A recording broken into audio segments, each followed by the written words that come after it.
जय मसीह की प्रिय मित्रों, कैसे हैं आप सब?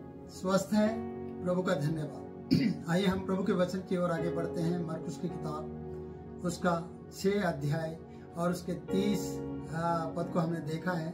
30 को देखेंगे और 31 को भी और 32 को भी, 3 पदों को हम देखने वाले हैं। आइए हम इस वचन को पढ़ते हैं। प्रेरितों ने जो शिष्य प्रभु की आज्ञा लेकर और अधिकार को लेकर गए थे, यीशु के पास इकट्ठे होकर जो कुछ उन्होंने किया और सिखाया था सबको बताया, क्योंकि उन्हें दो दो करके प्रभु यीशु मसीह ने भेजा था और उन्हें आज्ञा दी थी, दुष्ट आत्माओं का अधिकार दिया था, बीमारों को हाथ रखने के लिए कहा था। जिस घर में आप जाओ उस घर में के लोग आपको विदा करें तभी वहां से जाना है, और ऐसी आज्ञा उनको मिली थी। जब ये लौट कर वापस आए और इन्होंने कहा जो सिखाया था वो बताया और जो उन्होंने किया था उसको भी सब कुछ को बता दिया। और वचन के जो उन्होंने पूरी डिटेल्स, पूरी सारी बातचीत, दिन भर की कार्य जो उन्होंने किया था वो सारा यीशु को बताया। और यीशु ने उनसे कहा तुम आप अलग किसी एकांत स्थान में जाकर चलकर थोड़ा विश्राम करो, क्योंकि ये काम कर आए थे। और यीशु मसीह ने कहा तुम किसी एकांत जगह में जाओ और जाकर विश्राम करो, क्योंकि बहुत लोग आते जाते रहते थे और उन्हें खाने का अवसर भी ना मिलता था, क्योंकि यीशु को और यीशु के शिष्यों के पास में बहुत लोग आते थे। और ये वो समय था कि खुद चेले लोग भी यीशु के अधिकार को पाकर दूसरी जगह पर जाकर चमत्कार करके आए थे। और यीशु इनकी चिंता कर रहा था। यीशु को मालूम था कि इन्हें भी खाना चाहिए और उन्हें खाने के लिए एकांत जगह में भेज दिया। और यीशु ने उन्हें अलग कर दिया कि जाओ थोड़ा विश्राम करो, क्योंकि यीशु को पता है आपके बारे में कि आप सेवा करके आए हैं या आप सेवा करने जा रहे हैं या आप सेवा कर रहे हैं, तो आपके विश्राम की ड्यूटी भी प्रभु यीशु की बनती है। आपकी रोटी की चिंता वो करता है, आपकी झोली की, आपके बटुए की चिंता वो करता है, आपके दूसरे कुर्ते की भी चिंता वो करता है जो आपके घर पे रखा है कि एक कुर्ता लेकर जाना। जिस घर पे गए हैं उस घर की भी चिंता प्रभु यीशु करता है कि उस घर में आपके लिए इंतजाम उसने किया है। आपके लिए तो किया ही है मेरे प्रियो, पर उस घर के लिए भी किया है जिसमें आप जाने वाले हैं।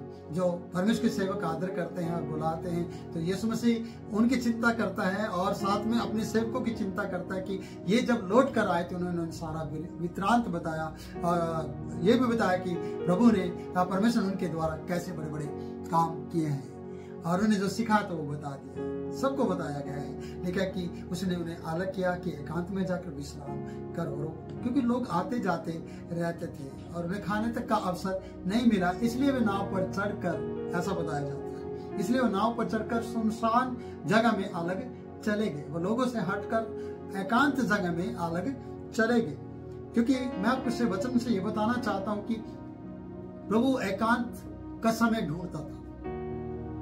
जब हम वचन में पढ़ते हैं कि पूरे दिन उन्होंने चिन्ह और चमत्कार किए। जब पतरस की सास बीमार थी वहां पर, और फिर बहुत जल्दी बोर होने से पहले वो पहाड़ पर एकांत में चला गया और परमेश्वर से प्रार्थना की। यानी वो कार्य करता है, साथ में प्रार्थना भी करता है। तो क्या आप ऐसा करते हैं? मुझे नहीं लगता कि आप ऐसा कर पाते, पर आप करते हैं तो प्रभु का बहुत बहुत धन्यवाद, और प्रभु आपके साथ बना है प्रियो। इसलिए वो नाव पर चढ़ गए। यीशु को अपने लोगों की भी चिंता थी, खाने पीने की हर बात के लिए, और वो सुनसान जगह में चले गए। और लिखा कि लोग उन्हें ढूंढते रहे। प्रियो, मैं इस वीडियो से ये बताना चाहता हूँ, वीडियो के माध्यम से, कि प्रभु आज आपको आराम देना चाहता है, पर जब आप उसका काम कर रहे हैं। अगर आप उसका काम नहीं कर रहे और आराम कर रहे हैं तो प्रभु आज काम लेकर खड़ा है आपके लिए। क्या आप काम लेना चाहते हैं या आराम कर रहे हैं? या आराम लेना चाहते उसका काम करके? आपको सोचना है मेरे भाई, आपको सोचना है। प्रभु के पास काम है, आपके पास अभी इस वक्त आराम होगा। अगर आपके पास प्रभु का काम है तो प्रभु के पास आपके लिए आराम है कि आप थोड़ा आराम करें। याद रखना, काम करने वालों के लिए प्रभु आशीष लेकर बैठा है, रोटी लेकर बैठा है, आराम देना चाहता है और उन्हें तसल्ली देना चाहता है। उन्हें सुनसान जगह पर ले जाकर, जहां पर वो पर्सनली बात कर सके, वहां आपको ले जाना चाहता है कि आप अपना समय उसके साथ बिता सके और आप दिन भर की गतिविधियों का ब्यौरा उसे दे सके और उसे कह सके कि प्रभु मैंने तेरे नाम में ये काम को किया है, और प्रभु आपको शाबाश देगा। प्रभु आपको आशीष देगा, प्रभु आपके साथ खड़ा हो जाएगा। प्रियो कि प्रेरितों ने यीशु के पास इकट्ठे होकर जो कुछ उन्होंने किया और सिखाया था सब कुछ उसे बतला दिया। और ये कब बतला सकते हैं, कब कह सकते हैं? जब आप यीशु के साथ अकेले बैठते हो, जब यीशु के पास भीड़ इकट्ठी ना हो रही हो, जब यीशु भी सुनसान जगह पर अकेला हो और आप भी उसके पास जाकर अकेले बात करें, तभी ये बात हो सकती है। वरना भीड़ के साथ आपके साथ क्या किया, आपने क्या किया, आपके साथ लोगों ने क्या किया, आप कैसे उसे बता पाएंगे? भीड़ के बीच में एकांत समय चाहिए, अकेलापन चाहिए, एक ऐसी पर्सनल जगह चाहिए जहां पर आप यीशु से बात कर सकें। क्या आपके पास वो एकांत का समय है कि आप अपने दिन भर की बातों को प्रभु को बता सके? मैं अपने लोगों से अक्सर कहता हूँ कि जब हम रात के समय इकट्ठे होते हैं, मिलते हैं, और कहता हूँ कि दिन भर की बातों को आप बताइए कि प्रभु ने आपके लिए क्या किया, और प्रभु ने आपको आज बनाए रखा, और आपने प्रभु के साथ रहते हुए क्या किया, और उसने आपको क्या आशीष दी, कैसे उसने संभाला आपको। तो हम ऐसी चर्चा अक्सर करते हैं। तो एकांत में कहते हो नाव पे चढ़कर सुनसान जगह में अलग चले गए। आज आपको भी संसार में रहते दुनिया की भीड़ से अलग होते हुए एकांत में जाकर समय बिताने की जरूरत है। सचमुच में जब आप जाएंगे, अकेले समय बिताएंगे, तभी ऐसा हो पाएगा, वरना नहीं। अगर भीड़ में दुनियादारी के साथ बने रहोगे, चलते रहोगे, तो एकांत का समय तो आपको मिलेगा नहीं। बहुत से लोगों को आनंद आता है भीड़ में चलना, भीड़ में रहना, भीड़ के साथ खाना, भीड़ में अपनी जय जयकार करानी, उनकी जय जयकार करना, उनके साथ करना, उनके साथ रहना, उनको पसंद आता है। पर कभी भी यीशु की इस आदत को, इस रीति को नहीं पहचान पाते कि यीशु अक्सर भीड़ में से हट जाता था। भीड़ को चकमा देकर वो हमेशा बड़ी बोर को निकल जाता था, या रात के समय पूरी पूरी रात परमेश्वर के साथ वचन में बिताता था, प्रार्थनाओं में बिताता था। आज लोग ऐसा नहीं कर रहे हैं। आज लोग अपना समय किसी और के साथ बिताते हैं। अगर आपका वचन आपको मैं सुनाने लगूं तो आप ये बस 10 मिनट देख के भी बोर हो जाएंगे, और फिल्म देखनी हो आपको 3 घंटे की, आप देख लेंगे। आपको टीवी पे कोई पिक्चर देखनी है, आप देख लेंगे। आप किसी की चुगली और बुराई करना तो पूरा दिन बिता देंगे, रात बिता देंगे।